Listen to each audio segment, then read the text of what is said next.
Welcome to another edition of Vegas Bad Boys of Podcasting. I'm DJ Impact. I got the Vegas Bad Boys here with me.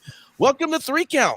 We got three good topics here for you that we're going to get right into. Now, if you're watching us live, feel free to throw your comments into the box and we'll get it in as we see fit. We do this show every Sunday, 8 p.m. Pacific Standard Time, just in case you was interested in when do we record this. It's every Sunday, 8 p.m. Pacific Standard Time on YouTube Live, Facebook Live, and Twitch. So the best way you could do is just go to our pages. Make sure you hit the subscribe button. If there's a notification button, tap that on. And when we come on live, you will be on with us. So we will appreciate it. We love hanging out with people who love to talk about wrestling. And we appreciate everything that you do for us. All right. So let's get right into it. This is our 3 count. Let's go. It's time. Vegas Bad Boys of Podcasting present 1, 2, 3. Count Talk. Count Talk, baby. Okay, count one. 1. This is from sportskeeda.com. It's titled, quote, may not need to work again, end quote. Hall of Famer calls Cesaro the smartest effer on the planet after WWE exit. The story reads like this. As reported earlier in the day, Cesaro ended an 11-year stint with the WWE as both sides failed to agree upon a new contract.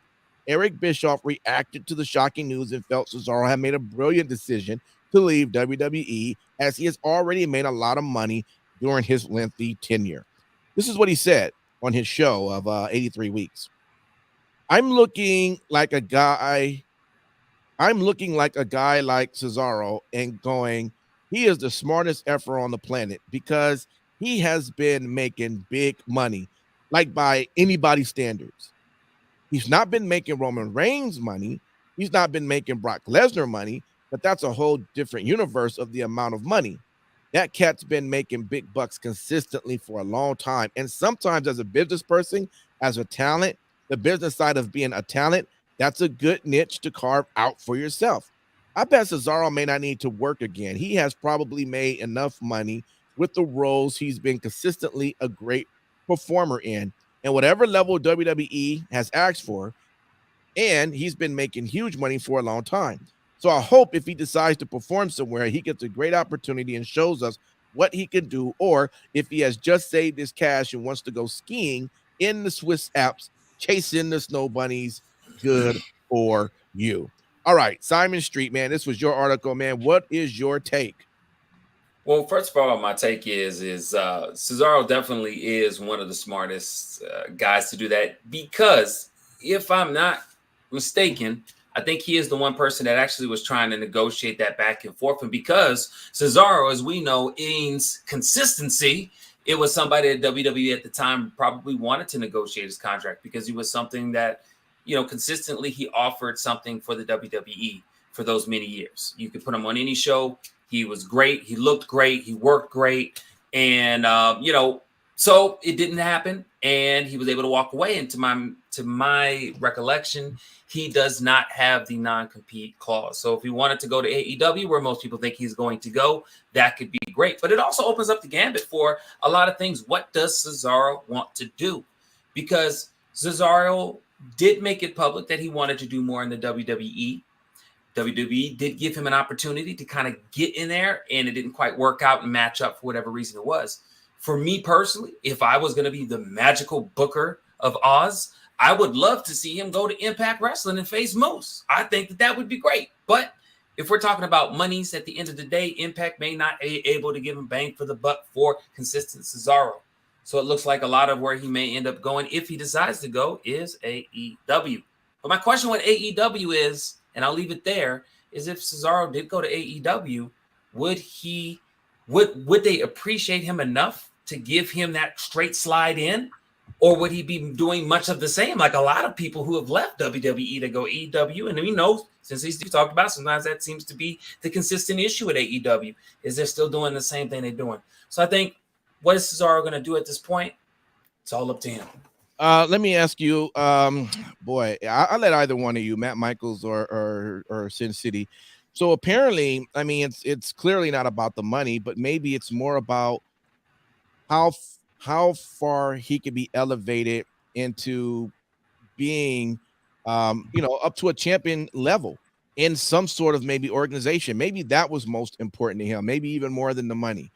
What's your guys' take on that? Either way, or do you just think it maybe was just about money? Who knows? I mean, who knows? And how does Bischoff know? Of course, anyone who's been in the business for over 10 years has made money, but should we assume that he have saved the money? And in that case, he's good to not have to work again. I don't know. You two, what do you think? Yeah, so I think that the key thing to consider here is I'm sure that there's more at play than just about money. I'm sure that there's more than just about his spot on the card. Mhm.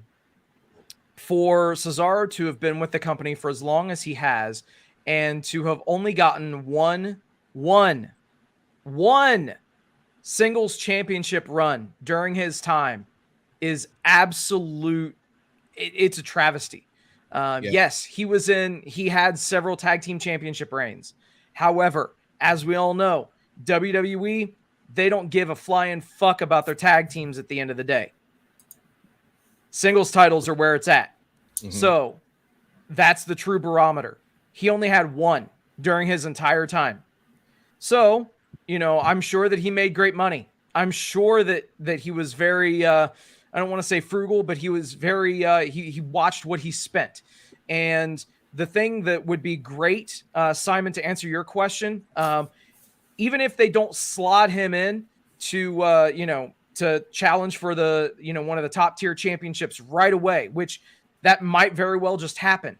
I think that he could actually prove to be very, very advantageous to AEW, not just for, things on screen. I think that he would be an absolutely perfect trainer for these guys. I think that you're bringing in a nucleus of, Bryan Danielson.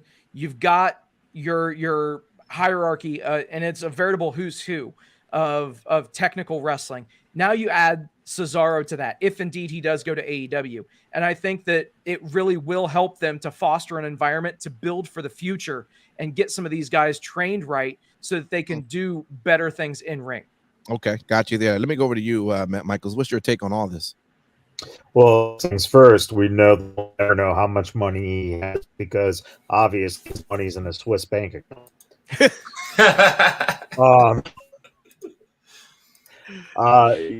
So I don't know about Cesaro in that line in Cesaro himself, right? But what I find more interesting about this was it was Eric Bischoff. Now says that he didn't work with Cesaro during the time frame while he was in WWE. Well, if he meant that much to you, didn't you? Didn't you push him? Didn't you try to get him that championship or exposure? The second question, if you're so high and thought that Cesaro has all this talent and would be, and I don't know why they didn't push him. The question is, if Eric Bischoff him in WCW, would he have elevated him to the heights of Sting and the big wrestling, gods that time in that company? Do you think Cesaro would have been Goldberg? That's the question. I think that's more fascinating than, what will he do?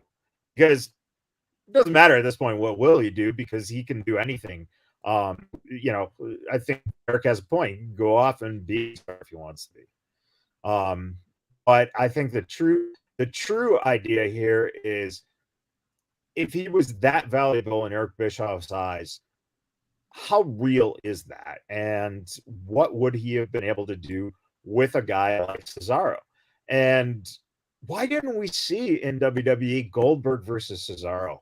Every time you brought that guy back, that would have been something else, especially because it would have gotten Goldberg, would have had to put Cesaro over, and that would have been a huge thing. So just missed opportunities with him.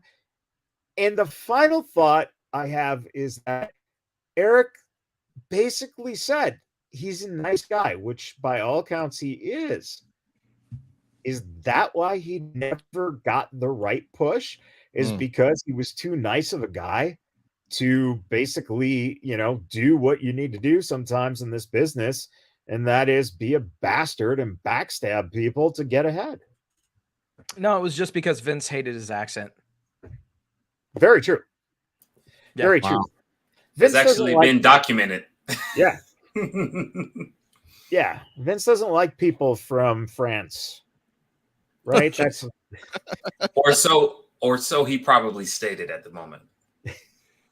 Oh my Probably God. thought it was a French accent. Yeah. Mhm. well, you know what? And when the guy that Vince is wrestling at WrestleMania apparently is he thought that was Cesaro, but someone finally told him it's Pat McAfee. So.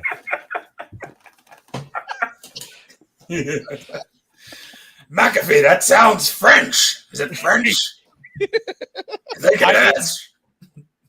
That Pittsburgh accent that McAfee has just has to drive Vince up a fucking wall. You know that it does. Oh man, good points, guys. And I'm glad, Matt Michaels, your internet finally just caught up, because you was rough getting started, but you're perfect now. So, man, awesome. Let's get now to our second count. This was from ringsidenews.com. All right. So it reads like this. It's titled, first off, Impact World Title Match booked for indie event. And it says that Impact Wrestling has been consistently putting up good shows, and there's no denying that. The Nashville-based promotion has had crossovers with WWE, AEW, New Japan, and Ring of Honor. It seems that Impact is working towards building another collaboration. The stakes are higher this time, as the company top's title would be defended at an indie event in April. Wrestling Revolver have announced that Impact World Champion Moose will put his title on the line against Speedball Mike Bailey at Swerve's House in Clive, Iowa on April 16th. All right. Bottom line here. This was your article, Mr. Michaels, and I guess you want to talk about the fact that should this title even be defended at an indie show? What's your take? Well, I think that it's a valid point.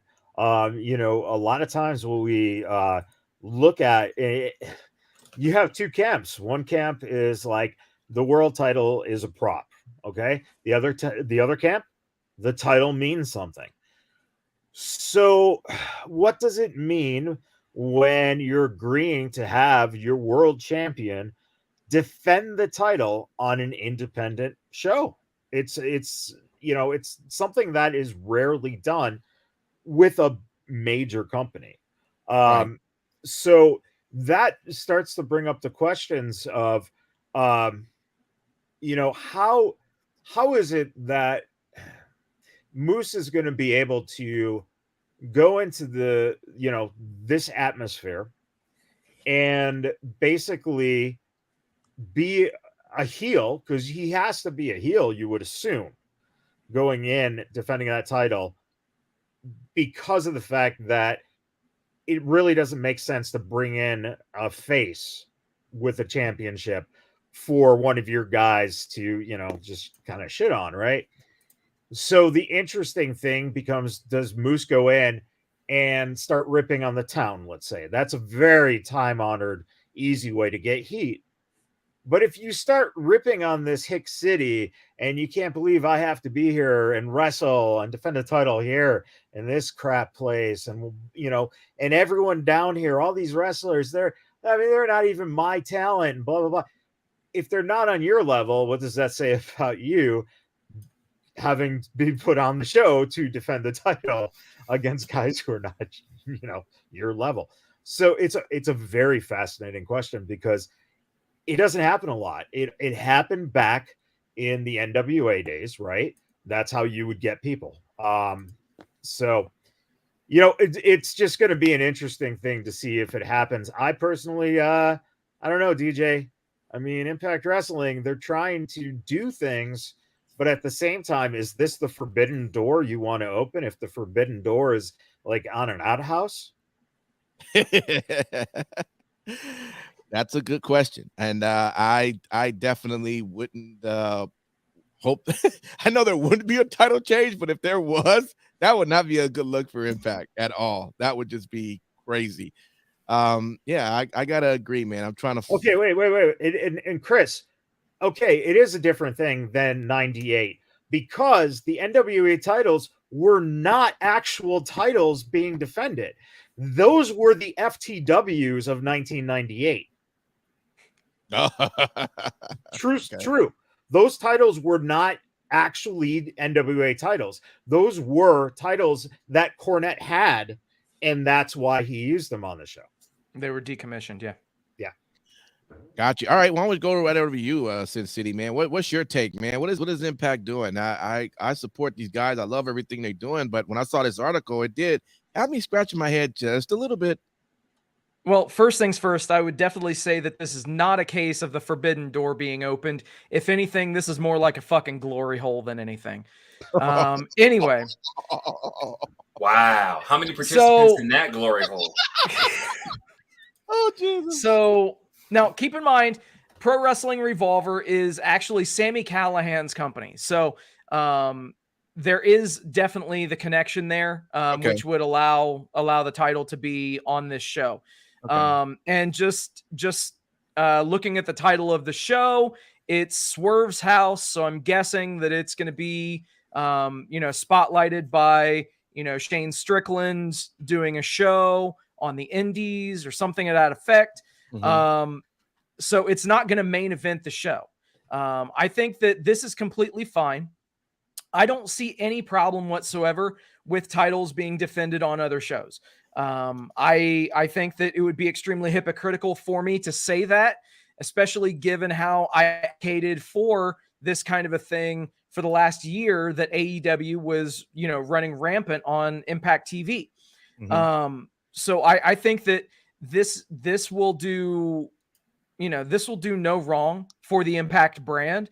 And Pro Wrestling Revolver is one of those indie feds that are looked at as, a cut above the rest of the standard indie promotions. So is it kind of like if you had I don't know, that's just like Roman Reigns defended at Evolve, is that type of kind of sort of? Well, first things first, Vince would never soil Roman or his main championship to put it on an Evolve show. But yes, that would be something very similar to it. Evolve is a very, very similarly ranked, if you will, indie fed as to Pro Wrestling Revolver. It's a promotion that definitely gets a lot of buzz, especially around the Midwest. So yeah, all the power to him. I have no problems with this whatsoever. Okay. It doesn't diminish the value of the Impact title. Perfect. That's what I wanted to hear. Whew. All right, let me go over to you, Mr. Simon Street. What's your take? Well, my take is quite interesting because as Sin City Steve, you were kind of looking at it. Yeah, so let me look up Swerve's house, Wrestling Revolver, right? And let me look at the event. So this is what I'm seeing, all right? Saturday, April 16th, Horizon Event Center. Meet and greet, 6 p.m. Doors open at 7. Show starts at 8. Already signed for the event. First time ever, Swerve Strickland versus Ruby Soho. Rich Swann versus JT Dunn with Phil Stamper. These names sound familiar, don't they, Impact? Okay. Yes. First time ever, Leo Rush versus Speedball Mike Bailey, which I think we mentioned a little bit earlier anyways. Mm-hmm. And then Ace Austin Ace Austin with Gia Miller versus Moose in Lance, as we said, Dorado, Trey Miguel. So, I mean, to me, it just sounds like, and I could keep going on because there's a match with Deonna Purrazzo and Billy Starks, you know, and then there's, Man Scout, Jake Manning versus Dan the Dad. I mean, Dan the Dad. So, again, it just sounds like an Impact Wrestling promotion, and it just happens to be at this location. So, for me, it's not a big stretch of the imagination.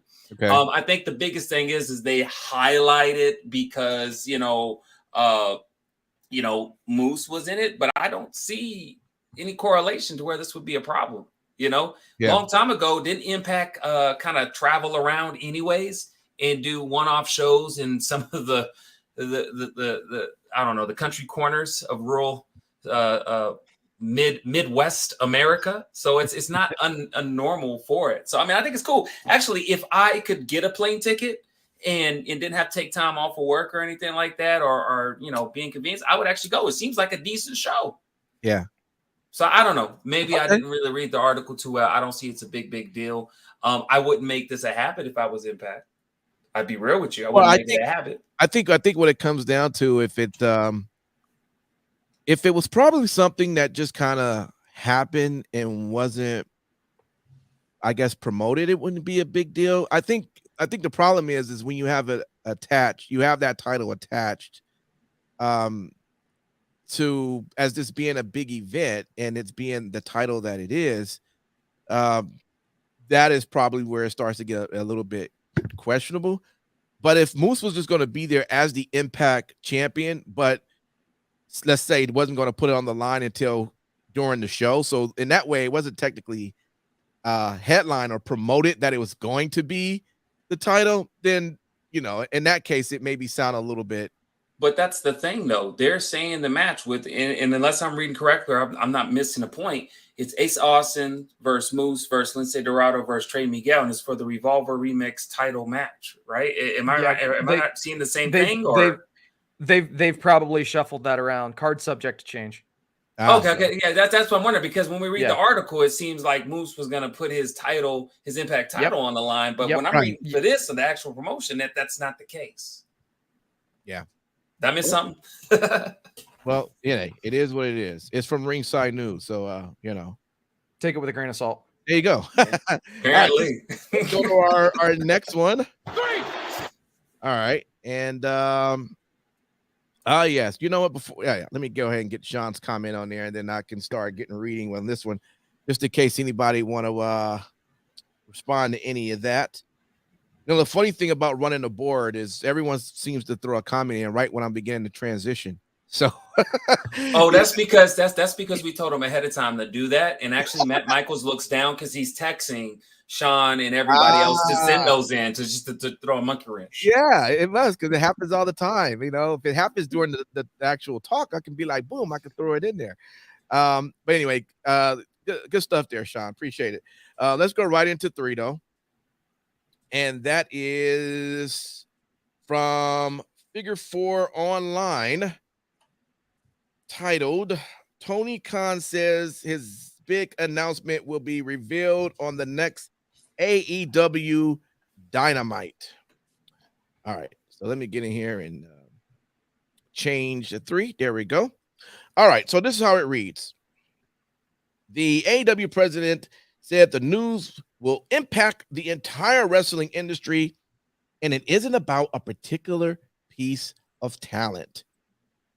AEW Tony Khan said the big announcement has been teasing as of late will be revealed Wednesday after an appearance earlier Friday on Busted Open Radio, where he said he believed that he will be in a position to announce the news on Wednesday's Dynamite. He told Florida Times Union Friday night on the State of the Florida Sports podcast that he indeed will make a, quote, historic announcement. Quote, I'm going to make a historic announcement at the show in Jacksonville, which I'm really excited about. It's only the beginning to a great week on the road to Revolution pay-per-view, he says. And he noted on Busted Open that the announcement is not just about one particular piece of talent, but rather something that will impact the entire industry. He says, I have a huge announcement coming and nobody knows what it is. It's going to be something very important to the wrestling business. It's not one particular piece of talent. It's something very special. I'm really excited about it. I believe it's something we will be in a position to announce on Wednesday. All right. Yeah. Okay. There we go. No need to continue. They seem like they continue to write the same things in circles. All right. This is your article, Mr. Sin City Steve, but I will say I have a weird prediction as to what it's going to be.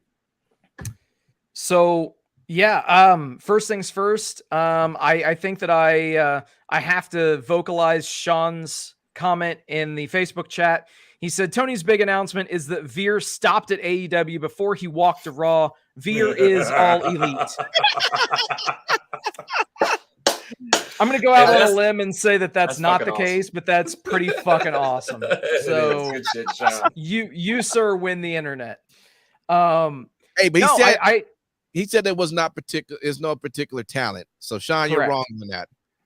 Correct. Yeah. So what I think it is going to be, though, is I think that we are going to learn that Tony Khan has purchased Ring of Honor, or if not Ring of Honor, then the Ring of Honor tape library.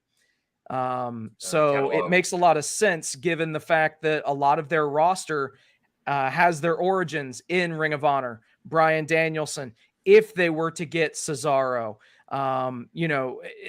Young Bucks, you're going to have the first All In event, which was the event that led to the birth of AEW. CM Punk going in the Hall of Fame. CM Punk, without question. So I definitely think that the announcement will be that Tony Khan will be owning Ring of Honor, if not the Ring of Honor tape library.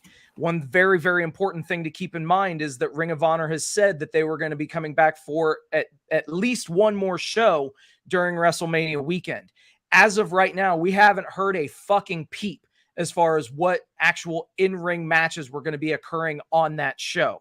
There's so one. I think, well, but in all seriousness, I think that this would help to expedite that. It would be able to help ramp up those ticket sales. It would be able to put more of a spotlight on Ring of Honor. And hell, let's call it what it is. If they do bring it back as a full-time promotion, why don't you have, certain individuals that may or may not be linked to your company any longer to run that thing and to use that as a developmental system for AEW.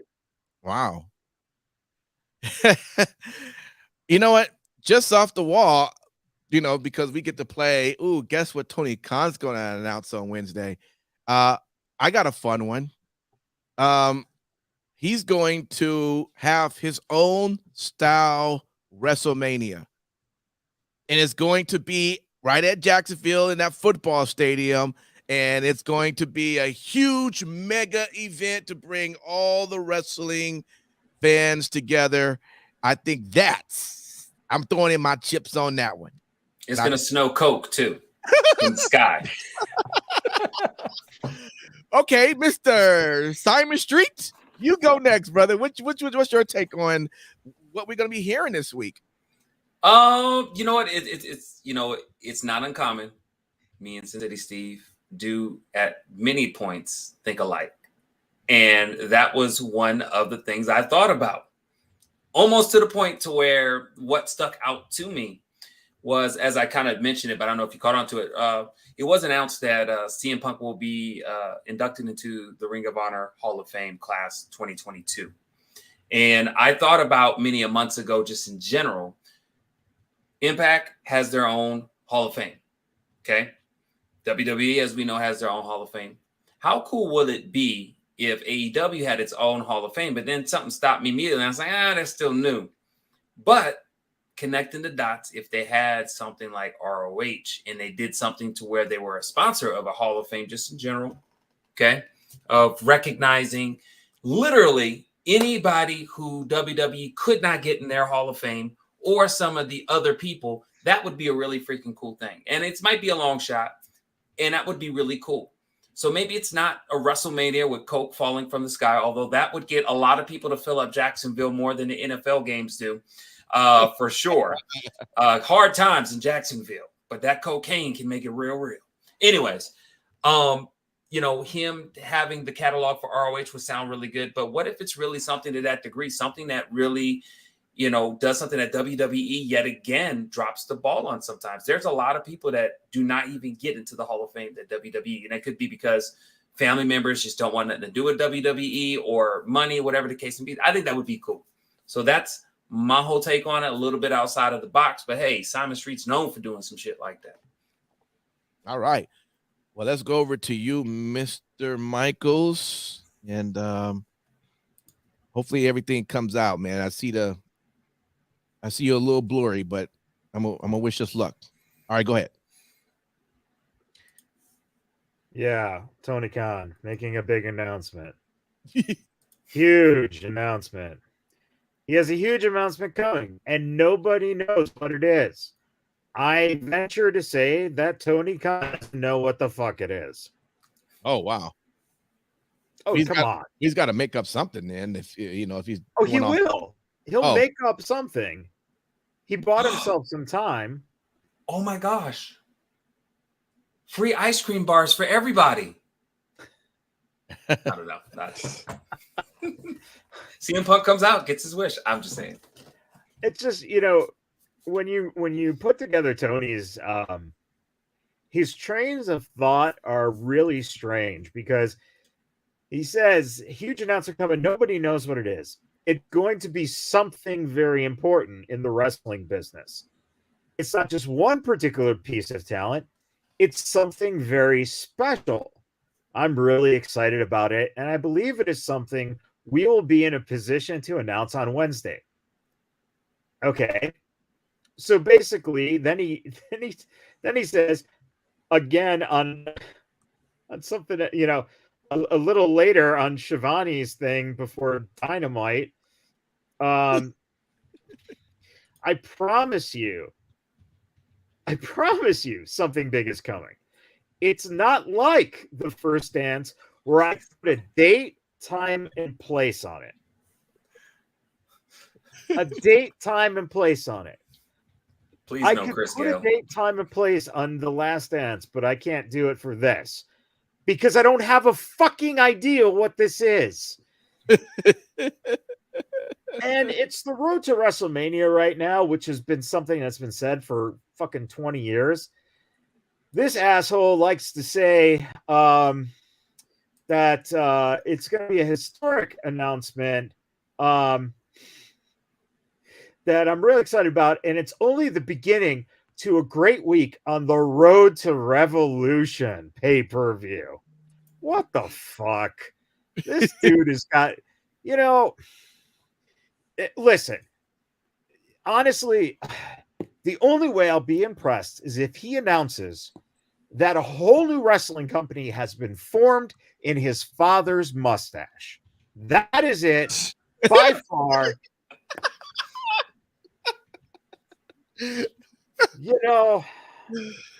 And yes, Zach Bonifer, when you say the coke is falling from the sky, like Simon said, and you smell what you're cooking, well, it is fucking Jacksonville, so that smell is the fucking meth labs, and Tony is spending a lot of fucking time there, and maybe that's the announcement.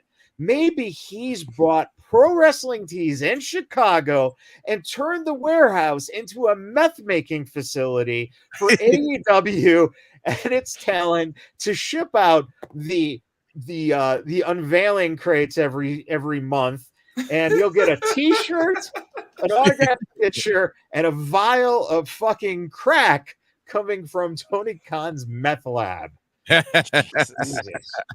Hey, shout out to Sean real quick. That shit is hilarious.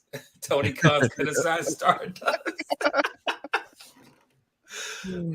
Oh my god. Oh man. Wow. So my question is, okay. So for all the AEW people who is down since day one, do they get a first taste at the Coke? We fucking better.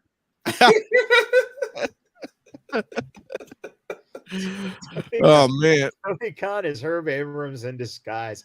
Herb Abrams never died. Good shit, Chris Gale. Good shit. Oh man, well, this is going to be interesting. Hey, at least he's figured out a way to maybe crack the 1 million viewer mark, right? Because everyone's going to want to come in and see what he's going to say, right? So yeah, maybe you said it. You said it. Crack. He's going to crack. Wow. Well, as long as he's not saying shit like, you know what, we're going to have the Kardashians be a part of AEW, or Kanye West is going to perform at AEW in Las Vegas. Like, that's some shit that would just kill the spirit of any good momentum they have. I'm surprised no one's mentioned Shane McMahon. because that's the internet's like biggest jerk off thing right now. Oh, Shane's gonna sign with AEW, so maybe that's it. Maybe Tony Khan has got Shane. And with that, Michaels, we're more likely going to have to let you go because we have ambitions here at the Vegas Bad Boys of Podcasting. And Sean, who takes good care of us, was just made it clear that we're not going to get any of Sin City Steve's talent. So, you know. Sean, what are you talking about? That's the perfect example. Maybe we'll get some AEW talent that will come over and shut Michael's ass up.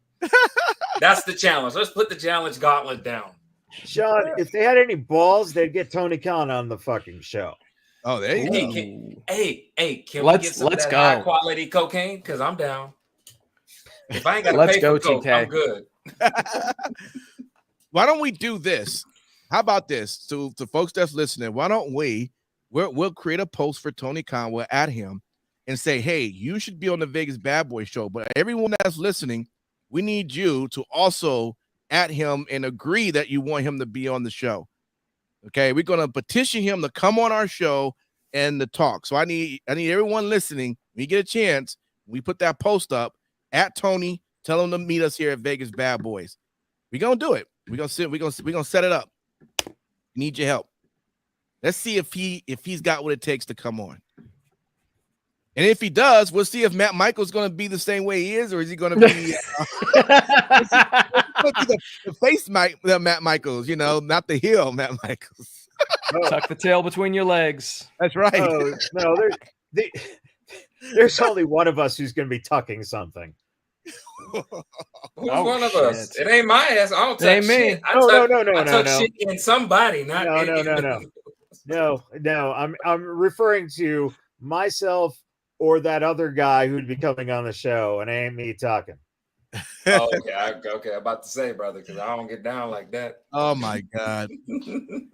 Guys, this has been some fun shit.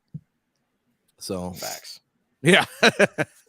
Great way to end great way to end a Sunday evening in whatever time of the day you're listening to this podcast. I'm sure you would also and got a few chuckles in that as well. So it's going to be interesting to see what is thrown up there this Wednesday.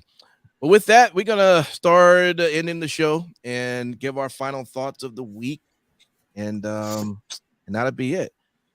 So Simon Street, we always like to start with you. Let us know, man, what you want to tell the good people out there.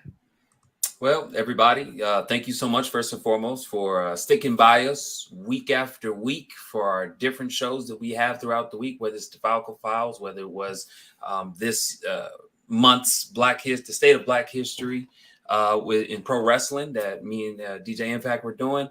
Anything that we have coming through the pipe, and we appreciate it. It really, really appreciate your support. Outside of that, everybody be good to one another. Always take time to strive to be a better you and allow people to be a better them. And remember, you may not believe in the good Lord, but I'm going to tell you something my grandfather told me. The good Lord gave you 2 ears, 1 mouth. So you should listen twice as good as you speak. Thanks, man. I forgot to ring the bell after 3 count, man. There's got to be a winner, right? So let's ring that bell. Let's make it official. Do it. Who's the winner? Who's the winner? There you go. We are the winner because we got through it. Do we get coke? The listeners and viewers. Yeah, exactly. All right, Sin City, man. What do you want to tell the people? All right, guys. Thank you, as always, for hanging out with us. Thank you for liking, sharing, subscribing, hanging out with us in the chats. Tonight was a lot of fun. And let's see you guys back here next week. Also, very special thank you and shout out to every brave man and woman serving this country, whether you're on lands foreign or domestic. We appreciate everything that you do that allow us to do what we love to do. So thank you. And last but not least, repsports.com, reppsports.com. Go there for all your pre-workout, weight loss, and general energy needs. Again, that's repsports.com. Use promo code VEGAS at checkout and save yourself 15%. Excellent. Thank you for that, Mr. Sin City. It looked like, I'm not sure. Do we have Matt Michaels on? Or? Oh, you have me. Oh, okay. All right. Well, what you want to say, Mr. Matt Michaels? Sean was right. I am going to be all elite. I am officially taking over for Excalibur. They needed someone who has the presence to do it, and Excalibur needs to go on maternity leave. Apparently, he's having a baby himself. So we will be taking over. I will be All Elite. That is the big announcement. I hate to ruin it for TK, but this is where it's headed. What the fuck is your name? You look like the luchador name Ass Scab. Ass Scab. Yeah, it's ASCAB is Spanish for Excalibur.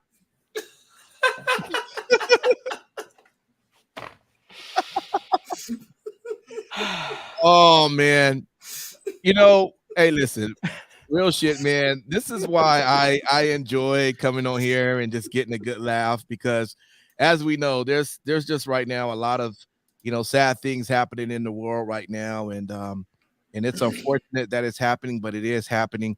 So whatever we can at least take a moment to just kind of laugh and breathe.